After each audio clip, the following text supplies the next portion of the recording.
Good good morning students.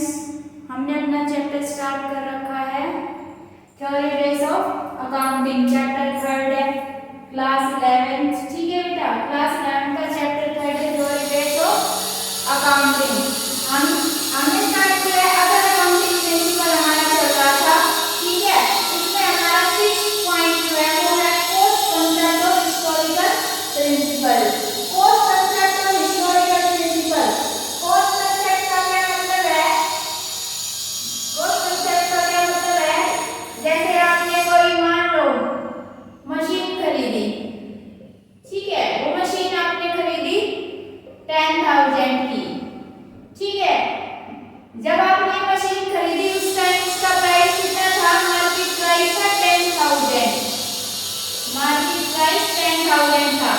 लेकिन आज जो है इस मशीन का मार्केट प्राइस मान लो 8,000 है। ठीक है, 8,000 है इसका मार्केट प्राइस। जब आपने इसको खरीदा तब उस टाइम इसका मार्केट प्राइस था 10,000। तो ये प्रिंसिपल ये कह रहा है कि आप रिकॉर्डिंग कौन सी करोगे, जो आज इसका मार्केट प्राइस है वो, या जो इसका जिस टाइम आपने मशीन परचेज की थी, खरीदी थी वो। तो कौन सी जो है आप रिकॉर्डिंग करोगे, जो आपने स्टार्टिंग में परचेज किया वो, या जो आज मार्केट प्राइस है वो। ये कोस्ट कंसेप्ट ये कहना चाह रहा है। तो आपने जो मशीन 10,000 की खरीदी थी, आप तो रिकॉर्डिंग वही करोगे। ठीक है, जो जिस टाइम आपने मशीन खरीदी है आप रिकॉर्डिंग वही करोगे 10,000 की। तो ये यही कहना चाह रहा है कि आपको ये मार्केट प्राइस को इग्नोर करना है, और जो जिस टाइम आपने मशीन को खरीदा है आपने उसको कोस्ट को जो है उसमें रिकॉर्ड करना है। ठीक है, तो यही है कोस्ट कंसेप्ट और हिस्टोरिकल प्रिंसिपल।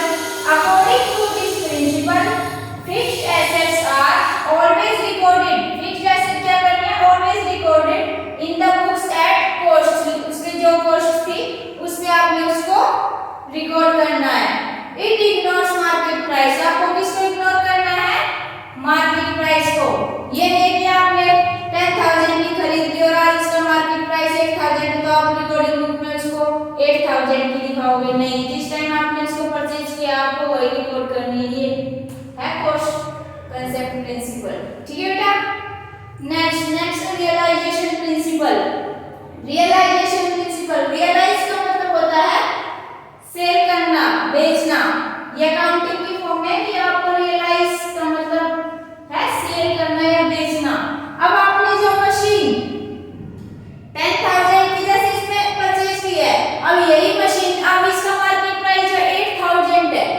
ठीक है, अब आप इस मशीन को बेचना चाह रहे हो जो 10,000 की आपने खरीदी है। तो ये प्रिंसिपल ये कह रहा है रियलाइज का मतलब सोल्ड करना ना। तो आप अब इस मशीन को बेचना चाह रहे हो तो बेचना। अब इसका मार्केट प्राइस कितना? 8,000 है ना। तो अगर आप 10,000 की लाए और 8,000 में इस मशीन को आपने बेच दिया, ठीक है, तो उसकी जो रिकॉर्डिंग है वो अब आप कौन सी करोगे? जिसमें आपने बेचा है। ठीक है, तो अब आप ये 8,000 की सोल्ड की है, सेल की है, तो उसकी जो रिकॉर्डिंग करोगे वो सेल की कि भाई मैंने मशीन सोल्ड की है 8,000 की। तो अब आपने ये जो है 8,000 की रिकॉर्डिंग करनी है जिसकी जितने की आपने बेची है। ठीक है, ये है रियलाइजेशन प्रिंसिपल। ठीक है बेटा, according to this principle market price, तो इसका मार्केट प्राइस अब 8,000 है ना, तो 8,000 में बेची है, खरीदी तो आपने 10,000 की थी। ठीक है, तो market price realised value is recorded. जो मार्केट प्राइस है उसको आपने क्या करना है? रिकॉर्डेड करना है। ठीक है, when the asset is actually sold, जब आपने एक्चुअली में सोल्ड किया जितने में वो आपको उसमें रिकॉर्ड करना है रिकॉर्डिंग बुक में। ठीक है, ये रियलाइजेशन प्रिंसिपल। नेक्स्ट है कंजर्वेटिज्म और प्रूडेंस। कंजर्वेटिव प्रिंसिपल में क्या होगा? According to this conservatism principle provide for all anticipated losses but do not account anticipated profit. अब ये प्रिंसिपल क्या कह रहा है? ये प्रिंसिपल कह रहा है कि आप प्रोवाइड फॉर का मतलब होता है रिकॉर्ड करना।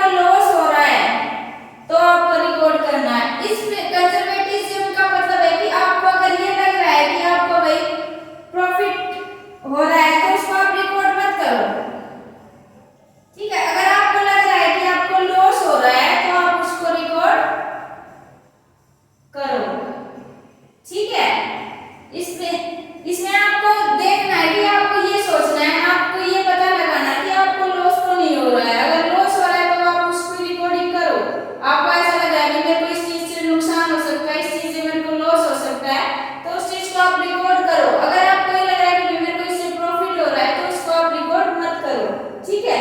कंजर्वेटिज्म प्रिंसिपल का ये मतलब है। कंजर्वेटिज्म का मतलब है कि छुपा के, मतलब ये याद रखना, जैसे मान लो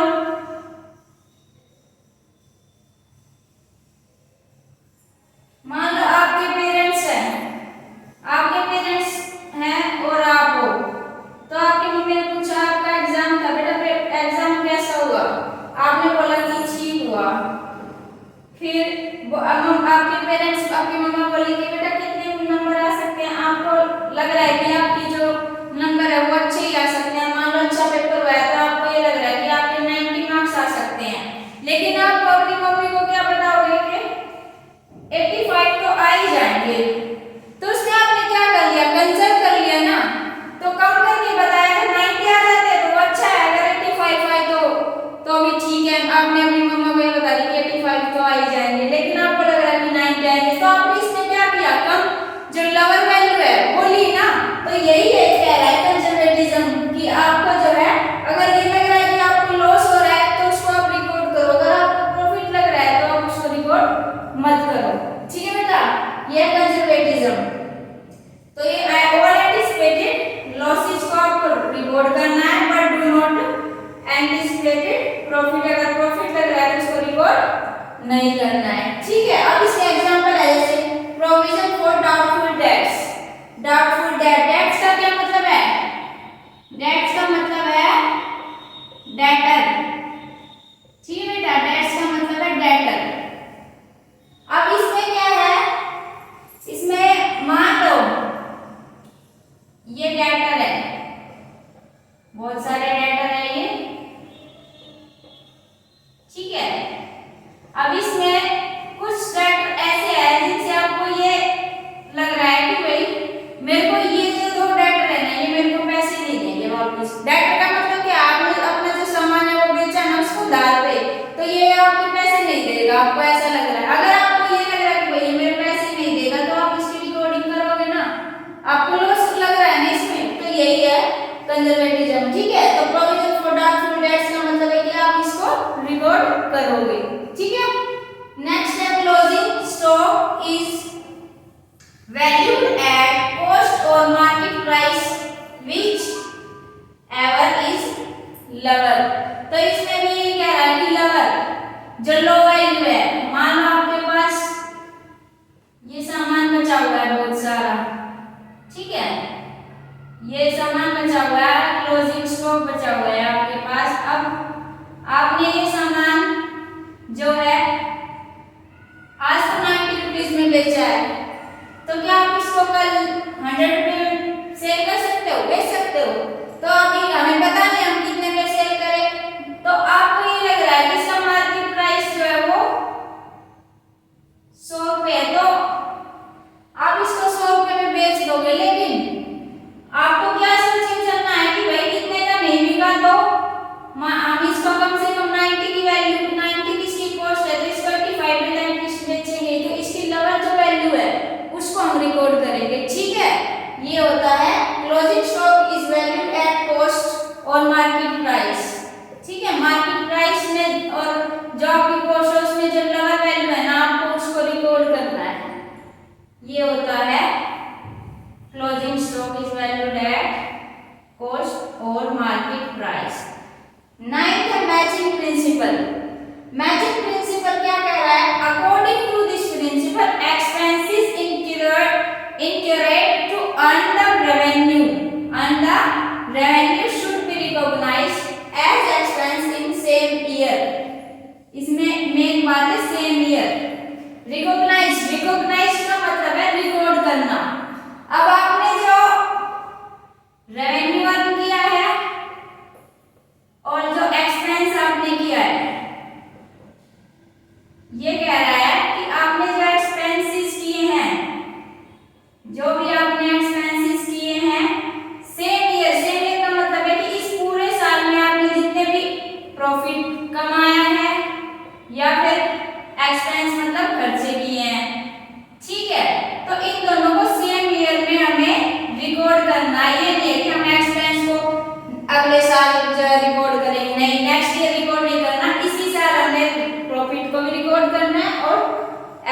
को भी रिकॉर्ड करना है। तो दो एक ही साल में हमें अपना प्रॉफिट और जो है एक्सपेंस जो भी आपने खर्चे किए, जो भी आपने कमाया है, उन दोनों को उसी साल में मैच करना है। ठीक है, उसी एक ही साल में रिकॉर्ड करना है, ये नहीं कि आपने नेक्स्ट ईयर कर दिया, नो।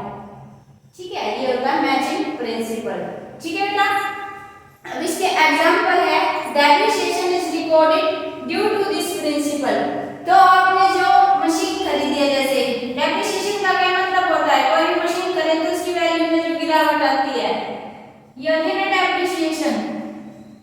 डेप्रिसिएशन क्या होती है? डेप्रिसिएशन जैसे आपने कोई मशीन आज खरीदी और आप उससे काम ले रहे हो उस मशीन से, तो उसकी आपने एक साल 1 ईयर ले जो इसको खरीदा, ठीक है, अब उसको आप यूज कर रहे हो, तो उसकी मान लो 10,000 की खरीदी है, तो उसकी वैल्यू जो 5,000 रह गई है। इसकी कहीं ना कहीं कुछ ना कुछ घिसी तो है, तो उसके वैल्यू में भी गिरावट आई है। तो जो इसमें ये 5,000 की कमी आई है, जो इस डेप्रिसिएशन को भी हमें दिखाना है कि हमने इससे मशीन से इतना काम ले लिया और इतना हमारा खर्चा हुआ है, तो इसको भी हमने क्या करना है, दिखाना है। ठीक है, उसी साल जिस साल आप इस मशीन से जो है वो ले रहे हो, काम ले रहे हो। ठीक है, तो ये होता है depreciation is recorded due to this principle. Second है prepaid expense and outstanding expense are adjusted due to this principle. इस प्रिंसिपल का मतलब है कि आपने जो प्रीपेड एक्सपेंस किए हैं और आउटस्टैंडिंग एक्सपेंस किए हैं, वो आपने इसी साल जो रिकॉर्ड करने हैं, इसी साल आपको दिखाना है। प्रीपेड एक्सपेंस क्या है? मान लो कि आपने रेंट पेड करा, रेंट पेड आपने नेक्स्ट ईयर का भी कर दिया, ठीक है, इस साल का भी कर दिया और नेक्स्ट ईयर का भी कर दिया, तो आपने नेक्स्ट ईयर का रिकॉर्ड नहीं करना, आपने जो है अपना इसी साल का रिकॉर्ड करना। नेक्स्ट ईयर का तो हम नेक्स्ट ईयर में ही रिकॉर्ड करेंगे। तो ये होता है प्रीपेड एक्सपेंस। ठीक है बेटा, जब आप नेक्स्ट ईयर का दे देते हो तो। और अब मान लो आउटस्टैंडिंग एक्सपेंस क्या होता है, आपने इस साल ही किसी की सैलरी रख ली, किसी वर्कर की सैलरी नॉट पेड, आपने किसी वर्कर की जो है सैलरी नहीं दी, तो ये आउटस्टैंडिंग, मतलब इस 2 महीने के आपने इसी साल में जो है उसकी सैलरी रख ली, तो इसको बोलते हैं आउटस्टैंडिंग। ठीक है बेटा, तो इसको भी आपने किस में रिकॉर्ड करना है, इसी सेम ईयर में रिकॉर्ड करना। ये होता है मैचिंग प्रिंसिपल। ठीक है बेटा, नेक्स्ट है dual aspect principle. Dual aspect principle, dual का मतलब क्या होता है, दो ना, तो इसमें क्या है, एवरी इंफॉर्मेशन हैज 2 एस्पेक्ट। आप जो भी इंफॉर्मेशन डालते हो उसमें 2 एस्पेक्ट होते हैं, डेबिट एंड क्रेडिट। ठीक है बेटा, और अगर आप एसेट निकालते हो तो एसेट का क्या फॉर्मूला है, कैपिटल प्लस लायबिलिटी।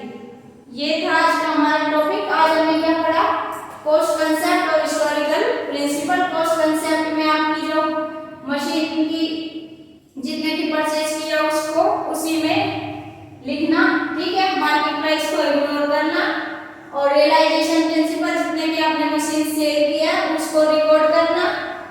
कंजर्वेटिज्म क्या है, लॉस को रिकॉर्ड करना और प्रॉफिट को रिकॉर्ड नहीं करना। 9th है मैचिंग प्रिंसिपल। मैचिंग प्रिंसिपल में अपने सेम ईयर में जो है आपने जो रेवेन्यू और एक्सपेंस किया उसको रिकॉर्ड करना। और ड्यूअल एस्पेक्ट मतलब हमारे हम जो भी इंफॉर्मेशन डालते हैं डबल एस्पेक्ट में डालते हैं। ठीक है बेटा।